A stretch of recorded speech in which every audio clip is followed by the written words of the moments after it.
Let me tell you something. I've been alive for 96 years. I've watched four wars happen. I've seen the invention of the television, the microwave, the internet, and whatever TikTok is. I still don't fully understand that one, but my granddaughter assures me it's important. I've also been married twice, and I've buried one husband, divorced another, raised three children, and somehow I'm still here, sitting in this chair, drinking tea that's gone cold, ready to tell you things about marriage that nobody else is going to say to your face. So get comfortable or uncomfortable. Either way, stay with me. Here's the first thing I want to say, and this is the one that's going to sting a little. Most people don't actually want a marriage. They want a wedding. I mean it. They want the dress. They want the flowers. They want 300 people watching them walk down an aisle. They want the photographs that make them look like they belong in a magazine. They spend 18 months planning one single day and about 45 minutes thinking about the 40 years that come after it. I was guilty of this too, by the way. When I married my first husband, Harold, I was 22 years old, and I was absolutely convinced that once we had the perfect ceremony, life would just arrange itself beautifully, like the wedding was the finish line. Nobody told me the wedding was just the starting gun. And here's what happens when you treat the wedding like the destination. You get there, and then you look around and think, wait, now what? The flowers are dead. The cake is gone. The guests have gone home. And you are standing in a kitchen with a person you may or may not actually know very well, and one of you has already left the wet towel on the bathroom floor. That's marriage. Right there. That's the real thing. Now here's the second uncomfortable truth, and this one I did not learn until my 60s, which means I wasted a lot of good years being wrong about it. Love is not enough. It never was. I know. I know. You've heard 1,000 songs that say the opposite. Movies have been building their entire plots around love conquering all for 100 years. Romance novels don't even get me started. But here's what nobody puts in a song. Love doesn't pay the electricity bill. Love doesn't help you figure out who apologizes first after a fight that started because someone forgot to defrost the chicken. Love doesn't make two completely different people suddenly want the same things in life. Harold and I loved each other very much. Genuinely. And we were miserable for about a decade before we finally figured out that love alone was holding us together when what we actually needed was compatibility, communication, and the ability to disagree without one of us going silent for 4 days. 4 days. He once didn't speak to me for 4 days over a disagreement about whether we should buy a new sofa. I don't even remember who won that argument. I do remember the sofa was ugly, but that's beside the point. The point is love is the starting material. It's not the finished product. You have to build on top of it. And the building is the hard part that nobody warns you about. Here's number 3. And this one? This one people really don't want to hear. Choosing the right person matters far less than becoming the right person. Oh, I can already feel you disagreeing with me. Stick with me. We spend so much energy looking for the perfect partner. We have lists. Actual lists. My granddaughter showed me an app. Apparently people swipe on photographs of strangers to decide if they'd like to fall in love with them. You swipe right if you like them, left if you don't.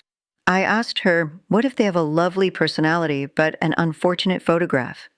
She said that's not really how it works. Anyway, the lists. Tall, funny, employed, good with dogs, doesn't chew loudly. We want everything perfectly packaged. And I understand that. Of course you want someone wonderful. But here's what I learned, slowly and painfully over 9 decades of living. The quality of your marriage has as much to do with who you are as who they are. Are you patient? Are you honest, not just about the big things, but about the small ones?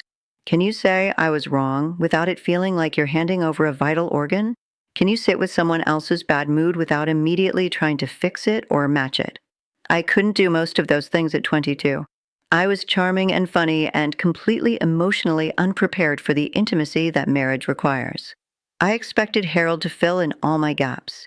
That's not fair to anyone. That's not a partnership. That's a rescue mission disguised as a romance.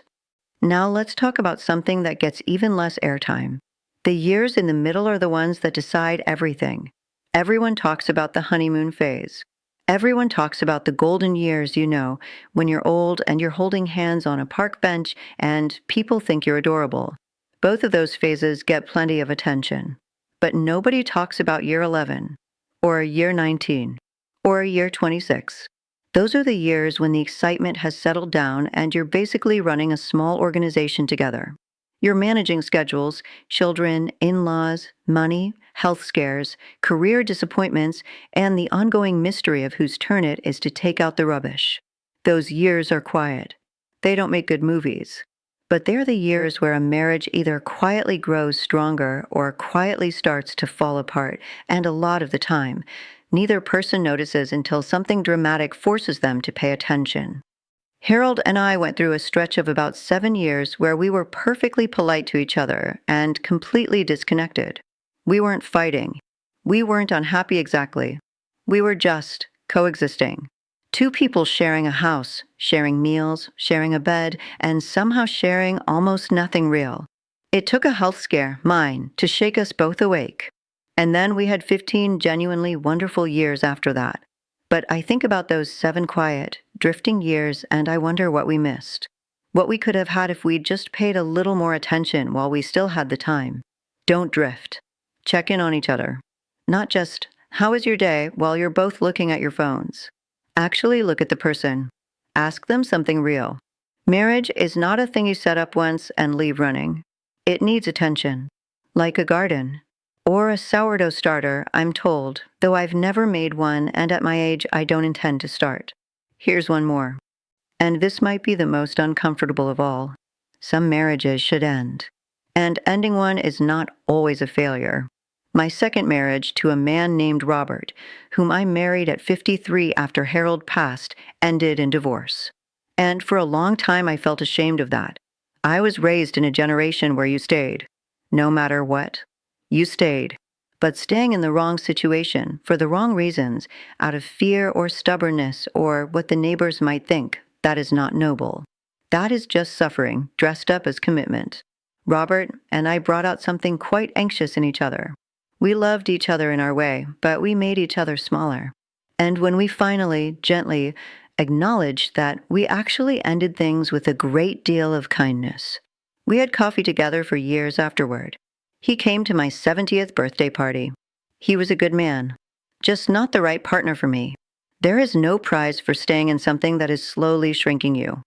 I want you to know that, especially if you're younger than me, which, let's be honest, statistically almost all of you are. So, what does make a marriage work? After all of this, what's the actual answer? I'll tell you what I believe. After 96 years of watching people love each other and hurt each other and choose each other again and again, it's the choosing. Every single day. Not the vow you made on one afternoon in front of people eating little sandwiches. The small, daily, often unremarkable choice to show up for the person beside you. To put the phone down. To ask the question. To say sorry first, even when you're only 30% sure it was your fault. To laugh at the same stupid thing. To remember that they're a whole complicated person who is also doing their best. Harold used to bring me tea every morning. Every single morning of our marriage. He didn't always get the temperature right. Sometimes he'd wake me up too early. But he brought the tea. And when he was gone, the thing I missed most, before I even missed his voice or his laugh, or the particular way he took up too much space on the sofa, was the tea. The small things. The consistent things. Those are the love story. Not the grand gestures. Not the anniversary trips. The Tuesday morning tea. I'm 96. I have earned the right to tell you that you're probably overcomplicating this. Find someone whose company you genuinely enjoy, not just someone who makes your heart race, because hearts are unreliable narrators. Become a person worth spending a life with. Pay attention to the middle years. Don't confuse stubbornness with commitment. And for goodness sake, stop spending 18 months planning one day. Plan the life. The day will take care of itself. Now, if you'll excuse me, my tea has gone completely cold, and that is a tragedy I intend to address immediately. Thank you for watching. And if this made you think, even a little, share it with someone you love. Or someone you're figuring out how to love. Either way, take care of each other.